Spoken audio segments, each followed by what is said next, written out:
Hey, everybody in Ashley County, especially you folks over at Ashley County. Yeah, sometimes you drive through these little places and you don't think much about them. Well, this one is for you, Fountain Hill. Fountain Hill holds a very unique distinction.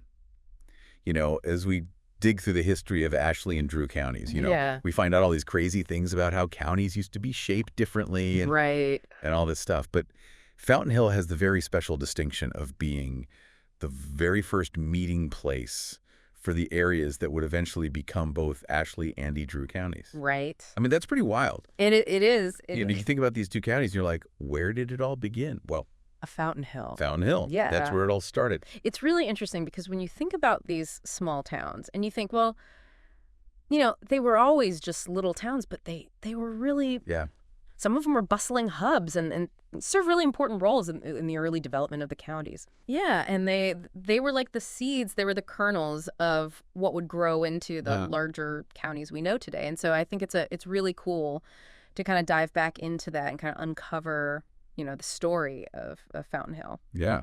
And what's really cool is that we have a lot of cool historical information, thanks to the great folks over at Ashley County Now, and especially Tim Hollis for sharing Frankie Denson's Fountain Hill scrapbook. So that's really where we're getting a lot of this cool info from. Yeah. A lot of really interesting local history Yeah. in that scrapbook. Yeah. And so that's what we're going to be talking about today, the early story of Fountain Hill and how it's connected Yeah. to the formation of both Ashley and Drew counties. So Yeah. where do we start? I guess we got to go back to the beginning. We have to go back to the beginning. Take us back to the beginning. So if we're looking at kind of the early settlement, Mhm. The 1830s, we're seeing settlers coming in to this region. Sure. And really the navigable streams were crucial. They were the highways of the time. Yeah. The Wachita River, the Maurice Leaning Bayou Bartholomew. Yeah. Those were the roads Yeah. that people used to get around. The original highways? Yeah, the original highways. Yeah. And then, the Louisiana Trace, which cuts right through that area, Yeah. was also, a major thoroughfare. So people were coming in using the waterways and the trace. Yeah. Okay, so that makes it. That's how everybody was getting around back then. Yeah, and some of these people, they were seeking new land and opportunities. Yeah. But some of them were even on their way further west. Okay. They were on their way to Texas or Yeah. beyond. But they stopped in this area and they found what they were looking for. Okay. Yeah, and it really is an interesting area because it's not, like you said, just flat. It's got a lot of geographic diversity. It does. It's very diverse. Tell us about that. Yeah, so you've got these rich creek bottoms, along Flat Creek and Fountain Creek. They were ideal for agriculture. Yeah. And one of the interesting things they had there are these things called cane brakes. Cane brakes. What are those? Well, cane brakes were basically dense thickets of a type of bamboo, Okay. and they made excellent winter forage for livestock. So it was like natural pasture land. Yeah, natural pasture land. Okay, cool. Then rising between these creeks, you have a higher, drier ridge, which was really good for cultivation. Okay, so you've got the low wet areas, and then you've got these higher areas good for farming. Yeah. All right, so you can already see, okay, we can grow different things. We can have livestock. This is a good place to settle. Right. What else? What other kind of terrain did they have? And to the southwest, the land kind of becomes more rolling and sandy, which made it easier to work. Okay. And then you have these areas of flat woods. And that was timber country. Oh. So you've got timber. So there's money to be made there. Yeah. All right, and then what about to the east? I know there's something over there. To the east, you actually have a prairie. Oh, a prairie. Okay. Yeah, a prairie called Fountain Prairie. And that was good for grazing land and wild hay. Wow. So you really do have it all. You really have it all. So this is prime real estate for people looking to settle in the 1830s and 40s. It is. And the scrapbook, it shares some cool stories about these early settlers. It does. Like Lou Norrell, for instance. Yes, Lou Norrell. Tell us about Lou Norrell.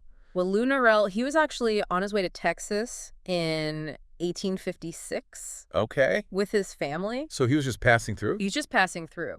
But he stopped at the spring in Fountain Hill to water his horses. Makes sense. And he met a man there who knew Dr. Denton, who was a local resident. Okay. And that one connection, that one conversation, was enough to make him reconsider his westward journey. Wow. And he ended up settling in the vicinity. One conversation. It's amazing. And he's like, I'm not going to Texas. I'm staying here. Yeah. It's really a testament to, the importance of these personal connections and just of those random encounters that can shape, the course of history. That's so cool. Yeah. And what's another cool story is George Spencer and Hogan Allen on the road. Oh, yeah. Like these chance encounters, you never know how they're going to affect things. Absolutely. What happened with them? So you've got these two families of immigrants, and they meet on the road, and they end up crossing the river together at Gaines Landing. Okay. And then Spencer, he hires Allen to oversee this farm that he just acquired. Oh. Well, he goes back east to get the rest of his family. Okay, so he trusts this guy. Yeah, he puts a lot of trust in him. And what's interesting is that Hogan Allen later on, he became a really respected Baptist minister. Okay. And he even served as a representative and senator for Ashley County. Wow. So this random meeting on the road leads to this guy becoming a really important figure. A prominent figure. Yeah. So you just never know. Yeah. These chance encounters and these connections, they really make a difference. Absolutely. So we have these early settlements, right? People coming in, drawn by the land and by the waterways like we talked about. And then Fountain Hill starts to become more than just a collection of farms. Right. It becomes a hub. It starts functioning as a hub. Yeah, it really starts to kind of solidify as a community center. When do we see that happening? Well, the land naturally positioned it as a center for agriculture, and timber was abundant. Right. So you've got those two major industries right there. But then you also see signs of other development. Okay, what do you mean?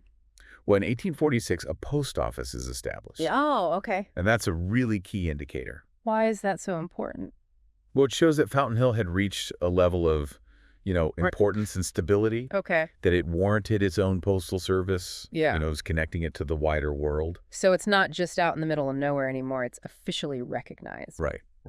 Yeah, that's... It's on the map. So then, we have these individuals who start to play important roles in the community, right? Yeah, you have those real pioneers. Yeah, like who are we talking about here? Well, James N. Norris, he's a prime example. Okay. He owned a farm right there by the springs. Okay. But he also established a store, a cotton gin, and a grist mill. Wow. See, he's got his fingers in everything. Yeah, he's a busy guy. He's an entrepreneur. Yeah. And having all of those operations in one place would have made his property a real focal point. Okay. For the surrounding settlers. Yeah, so people would be coming in to do business with him to get their cotton gin, buy supplies from his store to grind their grain. Exactly. Wow. And then you have Elisha Kirkpatrick. Okay. He was an early merchant, and his wife Anne owned 880 acres of land. Wow. Okay, so they had land and a business, so they were very... Yeah, they were very influential in the community. And then we can't forget the Denson family. Oh, yeah. Who we have to thank for the scrapbook. The scrapbook family. Yeah, they came in 1842. 1842. Yeah. And they became very prominent citizens. Okay. Really contributed to the growth and prosperity of the town. All right, so Fountain Hill's growing. We've got these prominent citizens. And then how does this connect to the formation of Ashley and Drew counties? Well, here's where it gets really interesting. Yeah. Drew County was the first to be established. Okay. That was on November 26, 1846. And it was named after Governor Thomas Stevenson Drew. Okay. But the first term of court didn't actually take place until October 1850. Okay, so there's a few years there. Yeah, there's a gap. And the first courthouse in Monticello wasn't constructed until 1851. Okay, so there's this period where Drew County exists. Yes. But they don't have a courthouse. They don't have that infrastructure yet. Yeah. Okay, what about Ashley County? Ashley County came along a couple of years later. Yeah. It was formed on November 30th, 1848. From parts of Drew, Chicot, and Union counties. Okay. Their first county court convened in April 1849. Okay. And the first courthouse in Hamburg was built later that same year. So, again, they exist, but they don't have a courthouse yet. Right. They're in this in-between phase. Yeah. So where does Fountain Hill come into all of this? This is where Fountain Hill comes in. Okay. Because those early governmental functions, right, the first meetings, they had to happen somewhere. It had to happen somewhere. Like, it couldn't just be like, hey, we're a county now, and everyone's like, okay, yeah, what do we do? Yeah, where do we go to pay our taxes? Right, exactly. So Fountain Hill's where they went. Really? Yeah. So Fountain Hill served as like this temporary seat? Yeah, the de facto seat. And it's really fascinating because it's likely that both Drew and Ashley counties were using Fountain Hill. Wow. Think about that. The very first Wow. legal disputes, administrative decisions for both of those future counties were probably hashed out Wow. in a building in Fountain Hill. That's amazing. It could have been in James Norris's store. Yeah. It could have been in somebody's home. But Fountain Hill was the place. Wow. So this little place, this little quiet place that we drive through today was once the center of government Yeah, it was the center of attention. for 2 counties. That's wild. And you know what's interesting to think about is Yeah. that that temporary arrangement probably fostered a unique period of Yeah. interconnectedness Yeah. between the future citizens of both counties. Right. They're all going to the same place. Right. They're all going to Fountain Hill Hmm. for these early government activities. They're meeting each other, Yeah, they're doing business. Yeah, and you know, you can imagine that. That might have influenced early social and economic ties, Oh, absolutely. you know, in ways that we might not fully appreciate today. So it's not just the government stuff, it's the relationships that are forming the connections that are happening. That's so cool. So for a time, Fountain Hill was the place to be. It was. If you were in Drew or Ashley County, that's where you had to go That's where you had to go. to get stuff done. That's right. And of course, it wasn't just about government functions, right? Right. Community life was happening in Fountain Hill Yeah. at the same It time. was bustling. Yeah, tell us about that. Well, you know, the scrapbook provides glimpses into all these businesses that emerged. Okay. You have general stores Huh. catering to the community. Okay. There was even a cotton compress, which reflects the agricultural focus of the area. Okay. And, of course, the churches were incredibly vital, both Methodist and Baptist. Right. They were not just places of worship, Right. but they were crucial social gathering points. Yeah, the center of the community, really. Yeah, the center of the community. Yeah. And then later on, Okay. the arrival of the Arkansas, Louisiana, and Northwestern Railroad in 1912, Oh, yeah. that brought significant changes. Okay, how so? Where it really boosted the timber industry, Yeah. and it opened up new opportunities in Fountain Hill. Yeah, you can get your timber out easier, Exactly. and you can get other things in. And you can get other things in. Yeah. So families like the Wilsons, the Daniels, the Tuckers, Right. they were closely connected to this period of growth. So we're seeing these families come in because of the new industry that's Yeah. springing up around the railroad. Yeah. And what about the merchant class? Oh, yeah, the merchant class was developing too. Okay. You have families like the Mays and the Harrises, Hmm. who played key roles. Okay. And in 1913, the Fountain Hill Bank was established. Okay.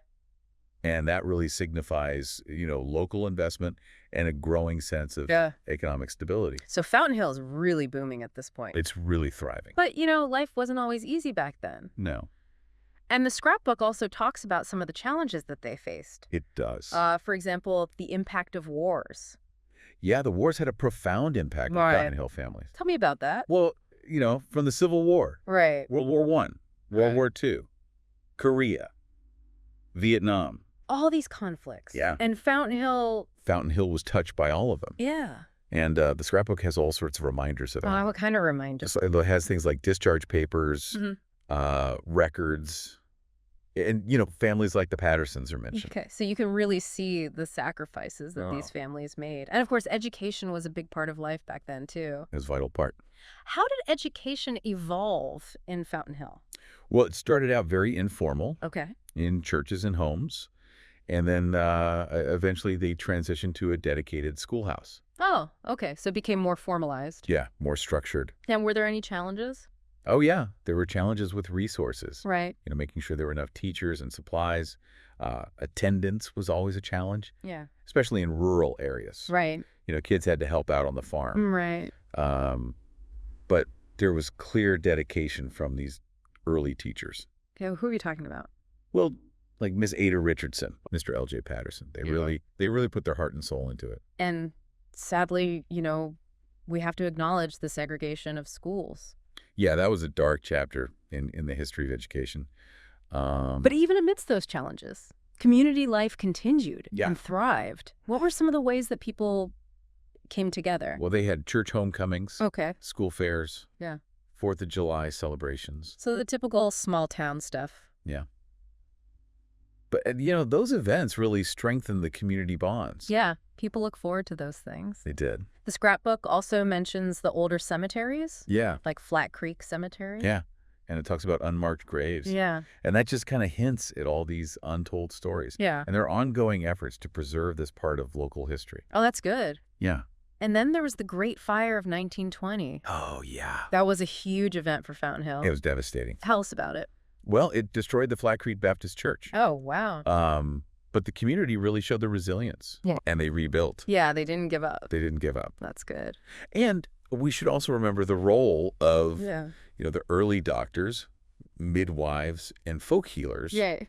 They were providing care Right. before modern healthcare Right. was really accessible. So they were vital. Absolutely. Yeah. And then you have these fraternal organizations like the Masonic Lodges, Okay. Hickory Grove Fountain Hill Pyron. Mm-hmm. They had a big influence on the community's Okay. social and moral life. And then there's this interesting story about the Daniel Family Cemetery Oh, yeah. and the Freedom Lawsuit. Tell me about that. Well, it involves the Daniel family, Okay. and it gives us a glimpse into some of the legal and social issues of the past. So it's a window into the Yeah. past. Okay, cool. And, of course, we can't forget the Fountain Hill Methodist Hmm. Church. Ooh, yeah. It served the community from 1847 to 1993. Wow. That's a long time. Yeah. So, you see all these different facets of life. Yeah, in the scrapbook. And even something like the Fountain Hill Bank with its coded borrower system, that's really interesting. It is. Yeah. Tell me about that. Well, it kind of shows you how personal and trust-based the local economy was back then. Okay. They had this system where they would use codes Okay. to identify borrowers in their records. So it wasn't like today where everything's all Yeah. computerized and Yeah. it was all based on relationship. Yeah, they knew their customers Yeah. and they trusted their customers. So it's those little details that really bring the history to life. They do. They do. And, the source material even includes a personal reflection Yeah. from someone who grew up in Fountain Hill. And they talk about their connection to Fountain Creek, the rhythms of farming life, Right. tomatoes, watermelons, the communal hog killings and deer hunts, the central role of the school in the community, that sense of an outdoor-centric childhood. It's really evocative. Yeah. So it really grounds the historical accounts. It does in personal experience. And you really get this image of a close-knit community that was really connected to the land. So as we start to wrap up this deep dive, what do you think is the most important takeaway for our listeners? Well, I think the most important takeaway Yeah. is that Fountain Hill Yeah. played this really foundational role in the development of both Ashley and Drew counties. It's not just a little town. It's an important part of history. It's a cornerstone. Yeah. And it shows you how interconnected these areas were in our early stages.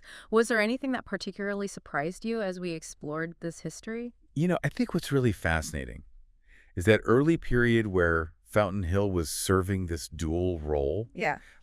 It suggests a time of cooperation Right. and shared beginnings before the counties really developed their own distinct identities. So for a time they were one. In a sense, yes. And that's really cool to think about. It is. So for all of you listening, especially over at Ashley County Now, we hope this is giving you a better understanding of the area's origins and how Fountain Hill played this key role in shaping its present identity. Yeah. It's a shared history that connects all of you. Absolutely. And if you're interested in learning more, Yeah. what would you suggest? Well, I would definitely recommend visiting the historical markers in Fountain Hill, Okay.